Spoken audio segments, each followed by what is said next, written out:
I'm Logan Crawford, and right now on the Spotlight Network, we're diving into a powerful book. It is called Christianity's Dirty Little Secrets. We're talking to an amazing author who has written it. His name is J. Thomas Devins. It is a provocative exploration of the truth behind resurrection, the rainbow body phenomenon, and how religious doctrine shapes reality. The author challenges traditional Christian teachings, comparing them to ancient Tibetan practices that have demonstrated spiritual transformations long before the Christian era. We're delighted to have this very talented author join us here today on Spotlight. We thank the team at Atticus Publishing for helping us put him in the spotlight today. And we ask viewers like you to support authors like him by subscribing to our channel and by purchasing his amazing book. The links are below this interview. And be sure to download the Spotlight Network TV app streaming on Roku, Apple TV, and Amazon Fire TV. Tom, thank you so much for joining us here today on Spotlight. Thank you for having me. I'm looking forward to it. Great to have you on the show. Looking forward to talking to you as well. Let's talk a little bit about this rainbow body phenomenon and how it compares to the Christian concept of resurrection. Yeah. Well, it's a phenomenon where the material body disappears. It vanishes. The only thing left are the clothes. It's happened hundreds of thousands of times. Most often, the body shrinks to about the size of a loaf of bread. All right. But in rare cases, it completely disappears. And even in rare cases, the hair and the nails also disappear. Hmm. And so if you go back in the Buddhist tradition, back, I think like the first seven kings of Tibet were described as skywalkers. They ascended into the sky. We have a record, there's so many records of it. The ones in 1600, there was the Buddhist Tibetan saint, Milarepa. We find evidence of it in the 8th century Padmasambhava. We find it in the Hindu tradition in the Hindu saint Ramalinga. Mhm. You get glimpses of it in the Christian tradition, Elijah, Enoch, and Moses in the Bible. But we know very little about that. But where I got interested is that there is a modern rainbow body event, 1998, Kimpo Ho, Buddhist monk Kimpo Ho.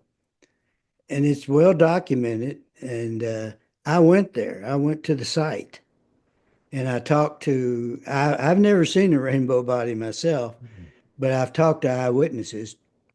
And when I went to Tibet, and that was in the summer of 2018, I spent about a month there. I got to meet the Kimpo Ho's attendant for 21 years. And we sat down and he told me what he saw and what it was all about. He'd written a book about it. He gave me the book. I had it translated into English.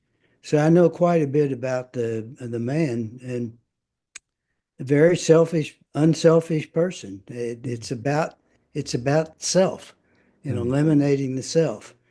And anybody can do it. Mhm. Okay. It's not, you don't need a God. You don't need a church. You don't need a priest. It's just your mind working and making up your mind to do it. And so not only, so I go to Tibet and I don't know if I'm going to find this place or not. But I found it. Everybody knows about it. Everybody knows about Rainbow Body.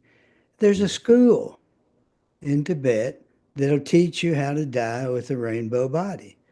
And at the time I went there were 22 students. And they spend, takes a long time. They spend 15, 20 years living in a cave, but they make it happen. Mhm. And and so what I've done when I found, well, let me back up just a little bit. The first trip there's a priest in the Catholic Church, Father Francis Tiso is his name. Mhm. Uh, Master's at Harvard, doctorate at Columbia. At one point in time, he was the United States Catholic Conference of Bishops, who kind of run the Catholic Church in the United States, who he was the UCCB's envoy to the Eastern religions, very well known. All right, Hmm. good speaker, and he visited the event happened in 1998. He visited the site in 1999, Hmm. right, and interviewed a and he wrote a book about it. All right, he came back. Took him, let's see, it took him 16 years to write the book. And I can tell you there was a lot of backroom haggling over what he wrote. When he produced his book, the book is called Spiritual Attainment, Resurrection and Rainbow Body, The Dissolution of the Human Body in the Case of Ikimpo Echo. And he writes his book, and in his book, he says, what we attribute to Jesus, uh, and only to Jesus, is capable for anyone who wants to follow that Buddhist tradition. Okay. And then the most amazing thing that happened that never happens happened. The Catholic Church did not object to it. Mm. And I told Father, I talked to him about it. We texted about it. And I asked him at the time he did this, he was pastor of a church in Rome, near Rome. And I asked him, have you told your congregants about this? And he said, no. And I said, well, don't you think they need to know? And he said, no, they don't need to know. And I told him, Father, you're lucky because if I were in your parish, I would sue you for fraud. You can't stand up there and talk about things like this and then pass the collection plate. Mm. We're not quite as friendly as we once were I'd after saying imagine. that. But the and what I find, so Father Tiso's results, his conclusions were based on a literary critic. He went back to all the old documents he could find. My investigation is based on science. Okay. Mm. And that I conclude that in fact it is possible for all to do this. And I approached it from the Shroud of Turin, Mm. Jesus' burial cloth. The shroud is the only eyewitness we have to actually what took place in that tomb. I consider myself an expert on the shroud, only from the standpoint that my first 13 years of education were with priests and nuns. And so I got a steady dose of the Shroud of Turin. Mm. Okay. And in those presentations that are all church sponsored, you find that the image, do you know about the shroud? Yes. Okay. It's this image of the crucified man on it, Mm. and he's wearing a crown of thorns. Okay. Well, that's the way it's presented to the congregation. It's Mm. not a crown of thorns. It's actually a bush that's just stuffed down on his head. Mm. It's a helmet of thorns, really. It you'll hear about the nail holes in the hands. Actually, the nail holes are in the wrists. Yeah. Okay. You'll read you'll find they have 135 or so flesh wounds from scourging. Mm. A side wound in the side, and it looks like the feet were secured to the vertical member of the cross with one nail. Mm. Okay, and so you sit through these presentations, and they explain all the suffering and so forth that went Mm. on. You hear about things that are visible to the naked eye. And the real truth in that shroud is that it's the things that are invisible to the naked eye, things Mm. that you need high resolution photography to understand. And it's an amazing thing. And even shroudies have problem with this, but you got to picture yourself in a tomb, and you're covered with a linen cloth, and the cloth is about the thickness of a man's t-shirt. Mhm. Okay, so it contours all over you. If that image had been formed while that cloth was there, then when you straighten it out in two dimensions as we see it today, it would be terribly distorted. Mm. But the image on the cloth is anatomically correct. All right. And then when you look closely and you see the flesh wounds, and you put them under high resolution photography, you find that they weren't smudged or just dripped off of his body. They were pushed in intact. Mm. Okay. And they all have a serum contraction ring around them. Okay. And then the most amazing thing is you got the image on the cloth, but underneath those blood marks, there are no image. Mm. So what happened? What happened is, uh, let me stop for just for a minute. When you use a flashlight and you turn it on, you create a illuminated spot on a wall, a target, Mhm. right? Okay. And if you notice in between that spot on the wall and the tip of the flashlight, there's nothing, Mhm. right? Yeah. The flashlight's a photon generator. Photon's a unit of light. So the flashlight is generating photons trillions per second coming there. And they come out, and when they hit that wall, they illuminate. And so what you've got is classic wave particle duality there. It's waveform in the interim space. Okay, it's matter, it's solid at the wall. So now let's take that back and look at wave particle duality in work in the Shroud of Turin. There's the particle. All right, it's on the tomb. Something pushed that cloth up. All right, and then something pushed those blood marks into it.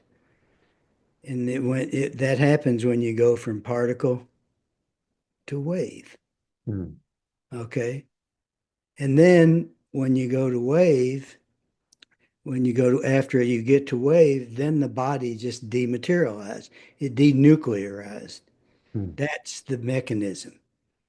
And what I found so interesting was now then let's take that observation and let's go back over to Buddhism and their yogic practice, Dzogchen, they call. So in Dzogchen it happens in two phases. One is called Trekcho, Trekcho. Mhm. The other is called Thogel. And they go together hand in hand. But you can't have Thogel unless you complete Trekcho first. Mm. One has to follow the other. You can't have particle. You got to get to wave. And once you get to wave, then the body's in a position to disappear.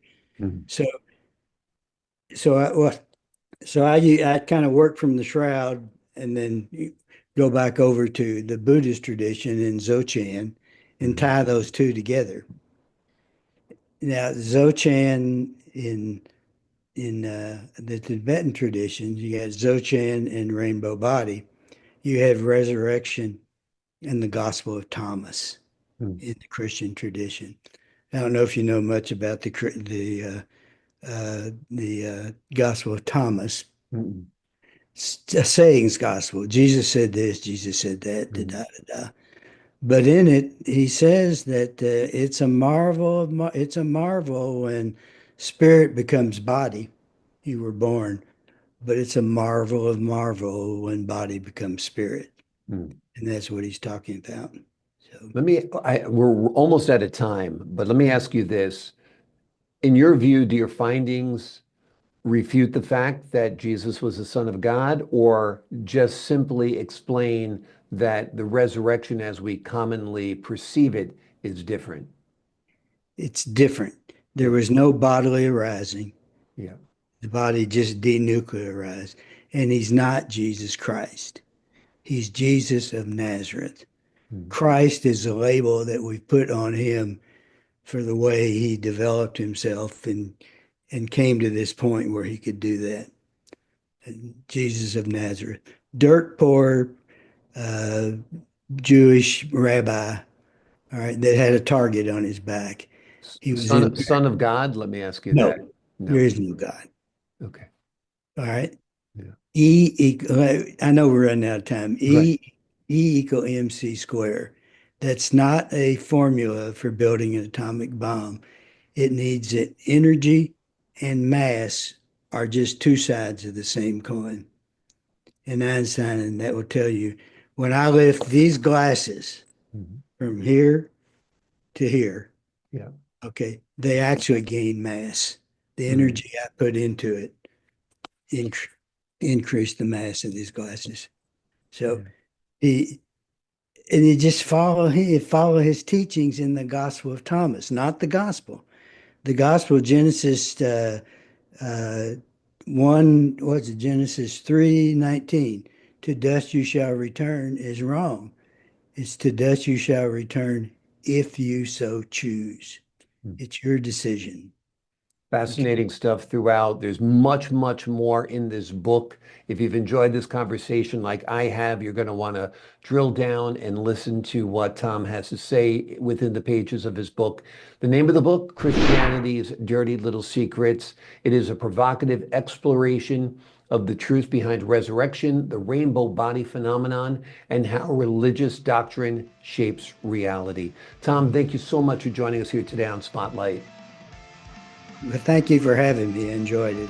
I enjoyed speaking with you as well, sir. To the folks at home, I'm Logan Crawford, thanking you for your time this time. Until next time on Spotlight.